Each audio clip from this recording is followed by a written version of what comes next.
গ্রীষ্ম বর্ষা পিনিতি ভরসা। হ্যাঁ, পিনিত শপিং সিটি।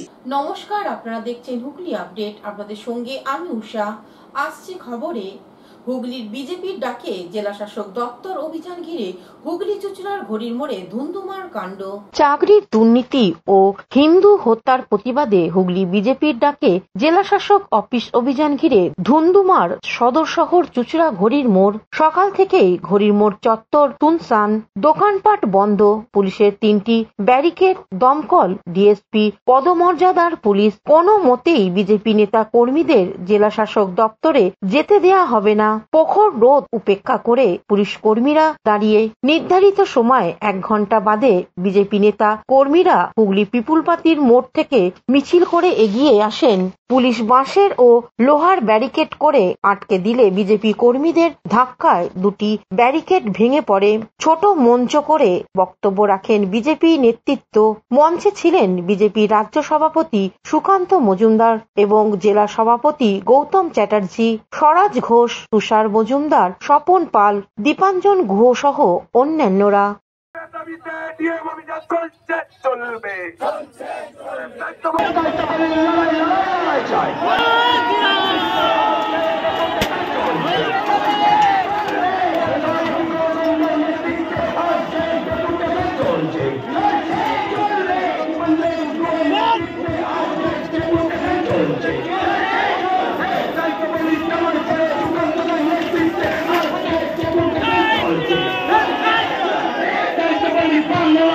চন্দনা দত্তের সঙ্গে পানুপালের রিপোর্ট, হুগলি আপডেট।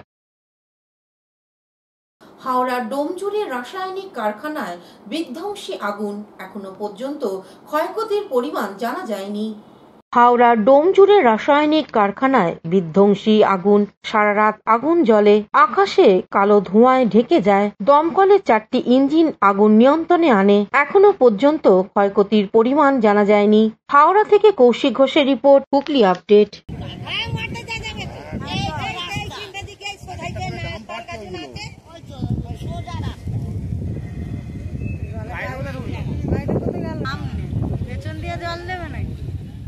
এটা দিকে নেই, এটা আসতে নেই, ওই তো ব্লু কালার গেট দেখা যাচ্ছে, এইটা ওই দাম ফাঁকা দেখ গেট ঘরের পাশ। হুগলির গুপ্তিপাড়ায় গঙ্গার ঘাটে দাদাগিরি, প্রাক্তন উপপ্রধান বিশ্বজিৎ দাসের বিরুদ্ধে অভিযোগ। গুপ্তিপাড়ার গঙ্গার ঘাটে জমিদারির দাদাগিরি, প্রাক্তন উপপ্রধান বিশ্বজিৎ নাগ ভেঙে দিলেন সৌরভ বিশ্বাসের সাইকেল। 16 এপ্রিল বুধবার রাত্রি 9:30 থেকে 10টা নাগাদ গুপ্তিপাড়ার গঙ্গার ঘাটে ঘাটে এক নিন্দনীয় ও নক্কারজনক ঘটনা। এই ঘটনার কেন্দ্রে রয়েছেন গুপ্তিপাড়ার 1 নম্বর পঞ্চায়েতের বর্তমান সদস্য এবং প্রাক্তন উপপ্রধান বিশ্বজিৎ নাগ। অভিযোগ, বিশ্বজিৎ নাগ ঘাটের পাশে দাঁড়িয়ে থাকা সৌরভ বিশ্বাস নামক এক সাধারণ মানুষের সাইকেল তুলে নিয়ে ছুঁড়ে ফেলে দেন। এতে সাইকেলের সামনের রিং, হ্যান্ডেল সহ একাধিক অংশ ভেঙে যায়। এই সাইকেলটি ছিল সৌরভের একমাত্র যাতায়াতের উপায়। ঘটনার সময় আশেপাশে কেউ উপস্থিত না থাকলেও পরবর্তীতে এলাকার একটি সিসিটিভি ফুটেজে ধরা পড়ে বিশ্বজিৎ নাগ নিজেই এই কাজ করেছেন। ভিডিও ফুটেজে স্পষ্ট দেখা যায় কিভাবে তিনি সাইকেলটিকে জোর করে ফেলে দিচ্ছেন। ঘটনার পর থানার একটি লিখিত অভিযোগ দায়ের হয়েছে। একজন প্রতিনিধি হিসেবে বিশ্বজিৎ নাগের এই ধরনের উগ্র, অমানবিক ও অহংকারী আচরণের স্থানীয়রা তীব্র প্রতিক্রিয়া জানিয়েছেন। অনেকেই চাইছেন তার জনপ্রতিনিধি পদ থেকে অপসারণ ও দৃষ্টান্তমূলক শাস্তি। এ বিষয়ে এলাকাবাসীরা কি বলছেন শুনবো। শোনার পরেই আমি সিসিটিভিটাও ফলো করলাম যে ঘটনাটা ঘটেছে। তবে ব্যাপার হচ্ছে গুপ্তিপাড়া ঘাট তো জনসাধারণের, সবাই ব্যবহার করবে, যাবে, শান্তিপূর্ণ পরিবেশে থাকবে, এটাই আমাদের কাম্য। ব্যাপার হচ্ছে এটা কারো ব্যক্তিগত সম্পত্তি নয়, সম্পত্তিটা সরকারের।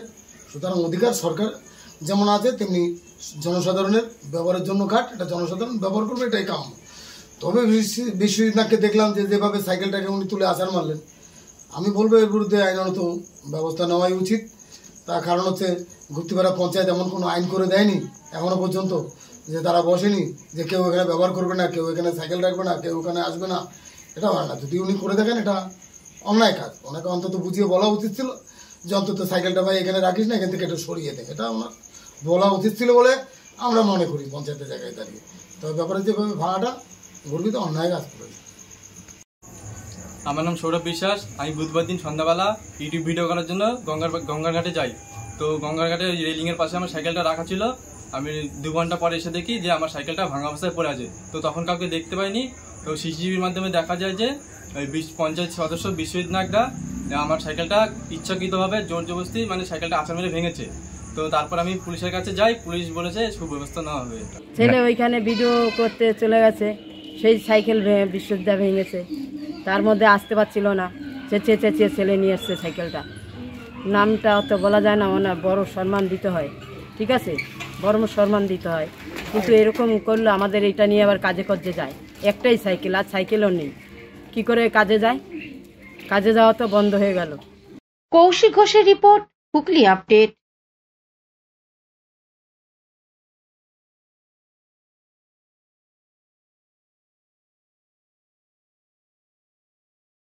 এখন নিয়ে নেব বিজ্ঞাপন বিরতি। বিরতির পর ফিরে আসছে খবরে। শীত, গ্রীষ্ম, বর্ষা, পিনিতি ভরসা। হ্যাঁ, পিনিত শপিং সিটি। যে কোনো মরশুমের রেডিমেড জামা কাপড় পাওয়া যায় একই ছাদের তলায়। ছোট থেকে বড়, পুরুষ, মহিলা ও শিশুদের একমাত্র নির্ভরযোগ্য প্রতিষ্ঠান। শীতকালীন যে কোনো শাড়ি, জিন্স, টপ, কুর্তি, চুড়িদার, পাঞ্জাবি মানেই পিনিত শপিং সিটি। আখন বাজার, চুঁচুড়া, Hooghly. Enjoy a weekend at Vedam, the paradise of peace. A home away from home.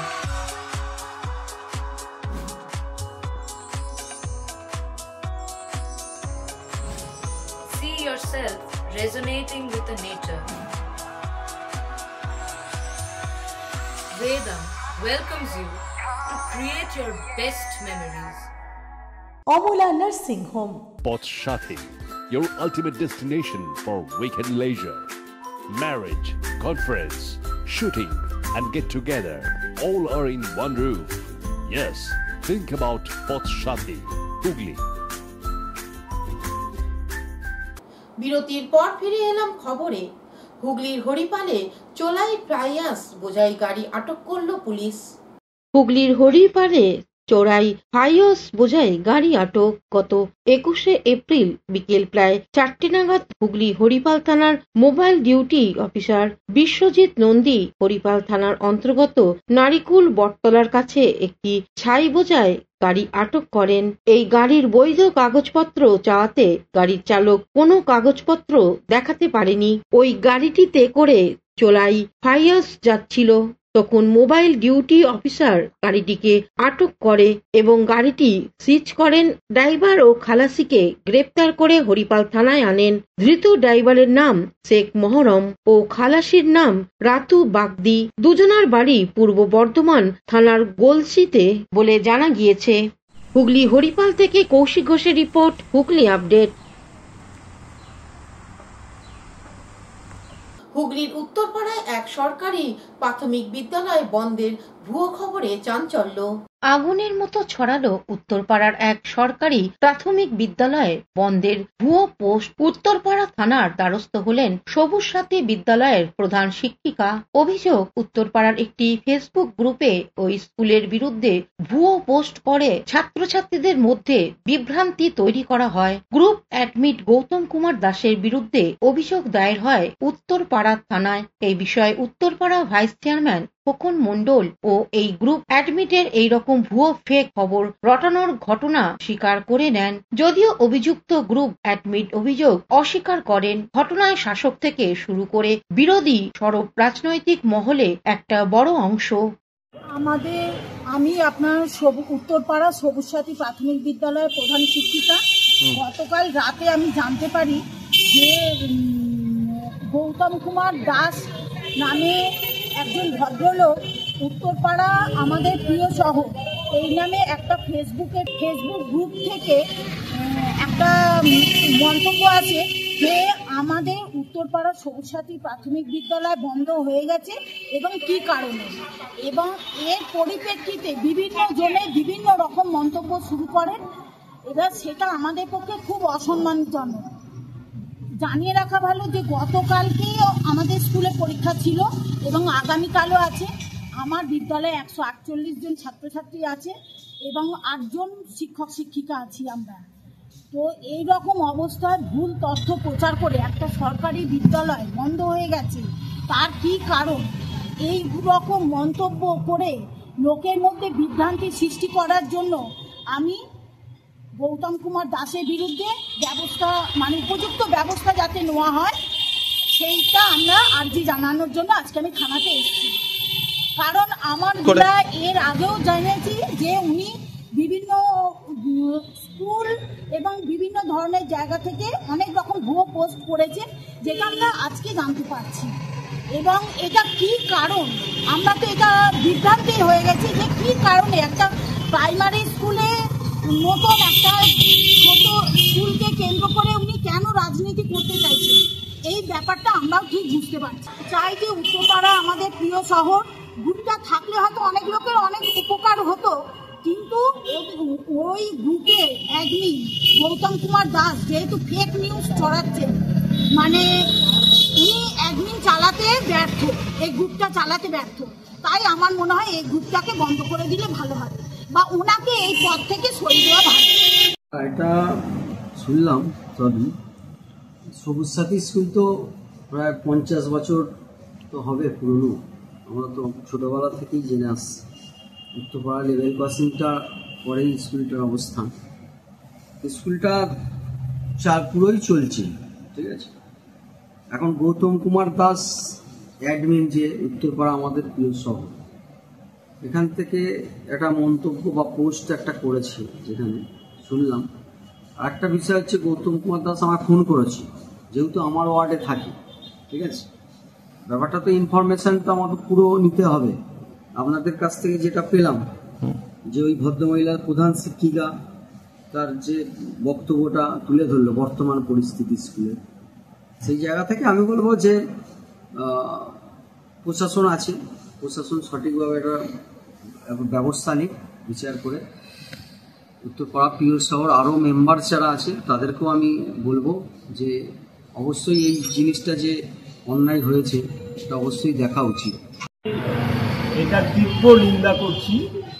সেই সঙ্গে সঙ্গে বলি যে এই সবুজ সাথী স্কুলের প্রধান শিক্ষিকা সহ আরও যারা শিক্ষিকা রয়েছেন তারা ভীষণভাবে আন্তরিক। নিজের বাচ্চা, নিজের সন্তানকে যেভাবে দেখভাল করে বাড়িতে, এই টিচাররা সেইভাবে এই স্কুলে দেখভাল করে। আমি এই কথাটা জোরের সঙ্গে বলছি এই কারণে, এই স্কুলটা যাতে তার উন্নয়ন ঘটাতে পারে তার জন্যে আমাদের তৃণমূলের বিধায়ক অনুপ ঘোষাল, আমাদের সাংসদ কল্যাণ বন্দ্যোপাধ্যায়, এনারা সবাই এই বিল্ডিংয়ের জন্যে তার এলাকা উন্নয়ন তহবিলের টাকা দিয়েছেন। এবং এই স্কুলে আমার ধারণা, আমি জানি না ঠিক, হয়তো 200-র ওপর ছাত্রছাত্রী আছে। উত্তরপাড়া প্রিয় শহর এই নানা রকম ভুল তথ্য মাঝে মাঝে ফেসবুকে ছাড়ছে। যেমন এই স্টেশন ধারে আমাদের সবুজ সাথী স্কুল আছে, সেই স্কুলের বিরুদ্ধে একটা অপপ্রচার চালিয়েছে, নাকি স্কুল বন্ধ হয়ে গেছে। নানা রকম গার্জেনরা কল করছে টিচারদের। এক তো পশ্চিমবাংলায় এই শিক্ষার এই অবস্থা, তারপরে যেটুকু বেঁচে আছে এটাও ধ্বংস করার কাজ চক্রান্ত। হ্যাঁ, অবশ্যই গৌতম কুমার দাস তার ইনভলভ আছে, কেন ওনারই অ্যাকাউন্ট, ওনার তো দায় নিতেই হবে। প্রশাসনকে বলবো জিনিসটাকে যেন অতি দেখা হোক, যারা এই ভুল তথ্যগুলো দিচ্ছে তাদের জন্য শাস্তিমূলক ব্যবস্থা নেয়। কৌশিক ঘোষের রিপোর্ট, হুগলি আপডেট।